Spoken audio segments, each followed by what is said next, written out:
Ada yang bertanya, pertanyaannya sangat bagus sekali. Saya saat ini adalah seorang mahasiswa, sedang mengalami krisis motivasi untuk melakukan usaha menjemput rezeki Allah Subhanahu wa taala.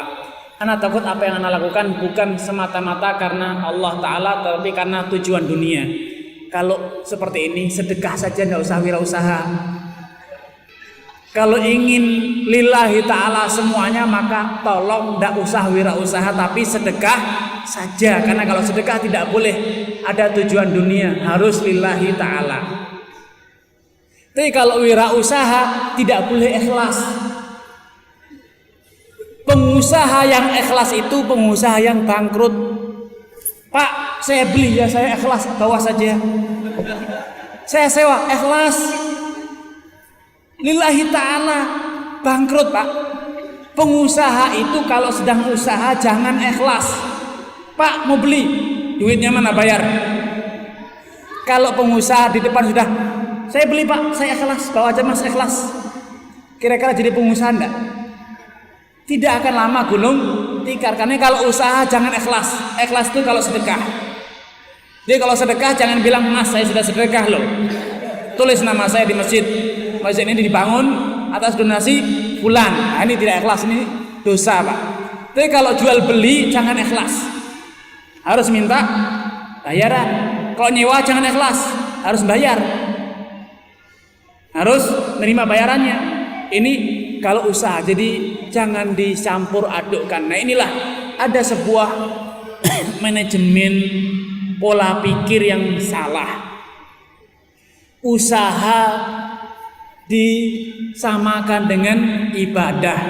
Tidak, usaha itu mencari keuntungan, namun kalau sudah untung ibadah. Jangan kalau sudah untung malah ke tempat maksiat. Untung mana? Ke Eropa. Bukan ke Eropa, ke Mekah Pak, umroh haji. Kalau sudah untung mana? Ke masjid, sholat. Sudah punya makanan banyak, ngapain cari makan? Sholat, waktunya sholat. Itu namanya usaha. Karenanya siapapun yang menjalin usaha, relasi usaha, menjalinnya karena teman. Oh saya punya teman, bukan karena profesionalitas, bukan karena pernah mencoba membuktikan dia adalah seorang profesional, biasanya akan kecewa. Teman sendiri ternyata nipu, saudara sendiri, ustadz sendiri, teman pengajian saya kira baik, ternyata janjinya Masya Allah panjang sekali. Insya Allahnya itu kepanjangan, semuanya insya Allah, insya Allah, ditagih insya Allah, insya Allah, tidak pernah ada ujungnya. Insya Allahnya berinsya Allah. Kenapa? Karena tidak profesional. Bisnis itu hitam di atas. Nenek moyang kita telah membuat satu filosofi yang tepat sekali. Uang itu tidak bersanak, tidak beranak dan tidak bersaudara. Jadi kalau mau urusan uang, tutup mata dari urusan persaudaraan. Ini bisnis atau saudara? Kalau saudara tidak ada urusan bisnis, ya sudah, kamu saudaraku, saya kasih, selesai urusan. Jadi kalau bisnis walaupun dengan saudara bayar, hitung-hitungan untung rugi. Kalau sudah bisnis Allah dengan teman sendiri, ya sudah, semuanya akan menjadi teman. Rumahnya teman, makanannya teman, pakaiannya teman, mobilnya teman, semuanya akan menjadi teman, tidak ada untungnya. Makanya dahulu Abdullah bin Ja'far, cucu Nabi SAW, beliau adalah seorang saudagar kaya raya, namun orang yang dermawan luar biasa. Suatu hari beliau kedapatan oleh sebagian orang membeli barang setengah dirham ditawar. Tawarnya itu sampai nemen, habis-habisan, sehingga pedagangnya heran. Abdullah, Muhammad katanya, kamu ini dermawan luar biasa, sedekah 40.000 dirham tidak hitung-hitungan. 40.000 dirham kamu sedekahkan, biasa. Ini setengah dirham kamu tawar, tidak nyasuk di nalar saya. Gimana? 40 dirham sedekah tidak masalah, 40.000 dirham sedekah. Tapi kalau barang setengah dirham, kalau jual beli kenapa ditawar? Kenapa kok sedekahnya tidak dikurangi saja? Sini tidak usah nawar, sedekahnya dikurangi. kurangi. Kata dia, hadza mali ajudu bihi wa hadza aqli abkhalu bihi, katanya. Kalau urusan sedekah itu hartaku, aku apakan saja, itu urusanku. Tidak ada yang nuntut. Aku mau sedekahkan atau aku mau jual itu sepenuhnya wewenangku. Namun kalau sudah jual beli, yang ada itu nalarku, untung rugi.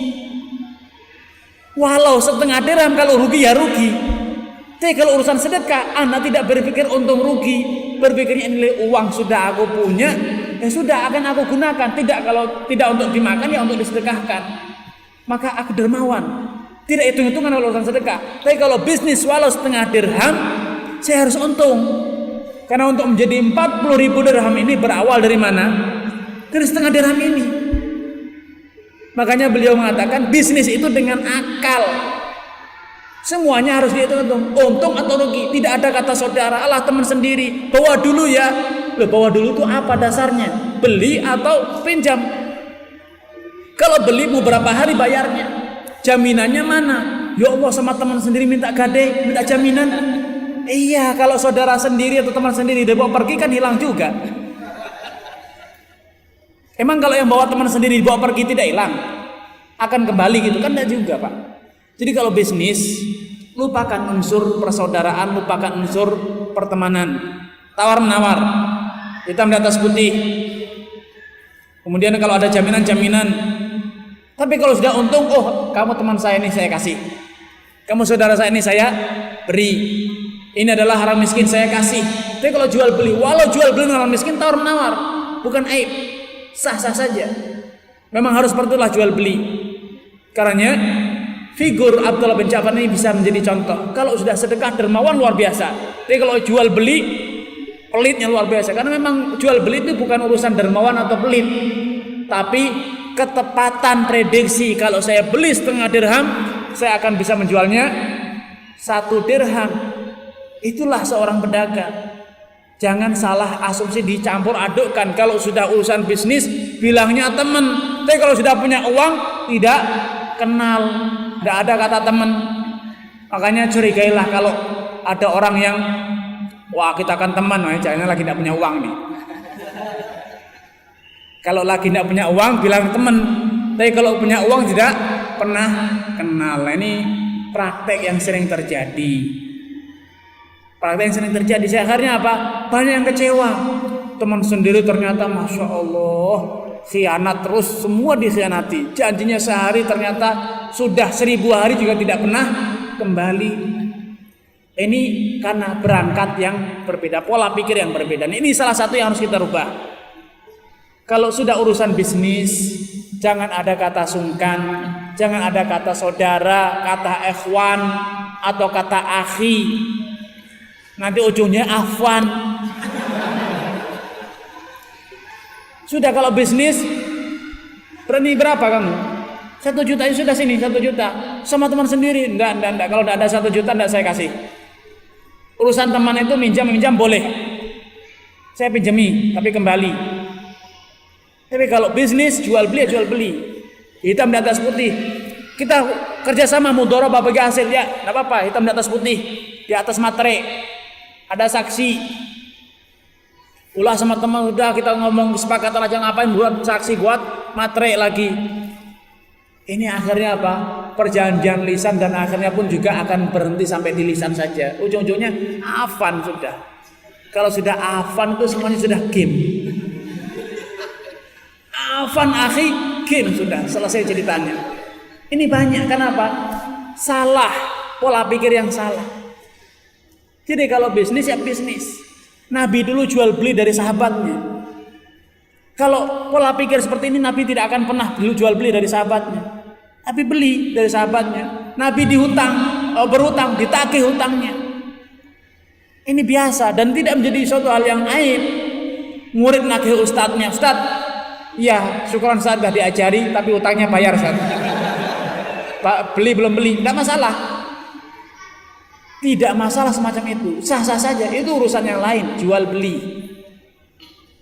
Ini urusan ustadz sekarang duduk di masjid, ustadz. Tapi kalau keluar dari masjid jual beli ya jual beli. Bayar ya bayar, walau ustadz. Kalau boleh boleh, kalau enggak ya enggak. Itu namanya bisnis. Tapi kalau sudah dapat untung jangan lupakan ustadznya, itu boleh. Tapi kalau sedang bisnis, ustadznya yang datang bayar. Jangan dicampur adukkan. Nah, ini seringkali yang menjadikan kita gagal, kecewa. Makanya banyak dari kita yang mengatakan mendingan bisnis sama orang biasa daripada bisnis sama ikhwan sendiri. Padahal ikhwan juga orang biasa, Pak. Bukan makhluk langka, bukan makhluk aneh kan. Itu juga orang biasa ya. Namun karena inilah salah pola pikir. Seringkali orang jangan pernah bisnis sama saudara sendiri, karena ini sebabnya. Pola pikir. Harusnya kalau bisnis walau dengan saudara harus ada perjanjian. Hitam di atas putih, bayar ya bayar, suka ya suka, tidak ya tidak. Harus transparan karena inilah profesional dalam berwirausaha.